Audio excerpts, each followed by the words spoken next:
Thank you جناب speaker. میں بس خیر جان نے ہماری ترجمانی کی، بلکہ پورا ہاؤس متفق ہے اس اہم قرارداد پہ. ہم یہ سمجھتے ہیں کہ اب آج یہ قرارداد پیش ہو رہی ہے، دنیا بھی حیران ہو جائے گی کہ گوادر ایک انٹرنیشنل سٹی کا درجہ اس کو مل چکا ہے اور ایک انٹرنیشنل ایئرپورٹ بنا ہوا ہے اور قدرتی ڈیپ سی ہے اور پورٹ بنا ہوا ہے اور نیچرل بلو سی ہے جو دنیا میں خوبصورت ترین سمندر گوادر میں ہے.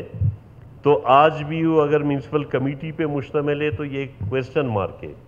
بلکہ میں یہ سمجھتا ہوں کہ ہمارے سینئر منسٹر ظہور بلیدی صاحب نے جب حمایت کی تو اس معاملے کو فوری طور پر کیبنٹ منظوری دے دے تاکہ گوادر میں جو لوکل ایشوز ہیں، لوکل لوگوں کو بڑے اسپیکر صاحب مشکلات کا سامنا ہے.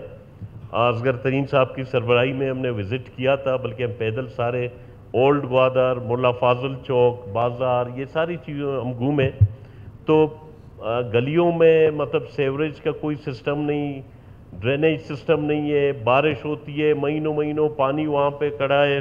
اس وجہ سے کہ جو لوکل باڈیز ہیں اس طرح سے اس کی کیپیسٹی نہیں ہوتی تھی کہ جو شہر کو ایک ماڈرن طریقے سے ڈیزائن کر کے لوگوں کو اس مشکل سے بچائے. ساتھ ساتھ جو ہمارے منسٹر ایریگیشن میر صادق عمرانی صاحب نے مطالبہ کیا، ڈیرہ مراد کو میونسپل کارپوریشن بننا چاہیے.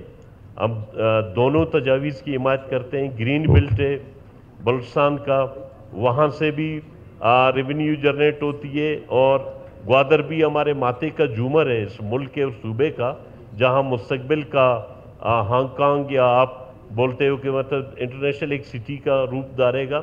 تو یہ ہونے چاہیے. تھینک یو جی. علی محمد جتک صاحب.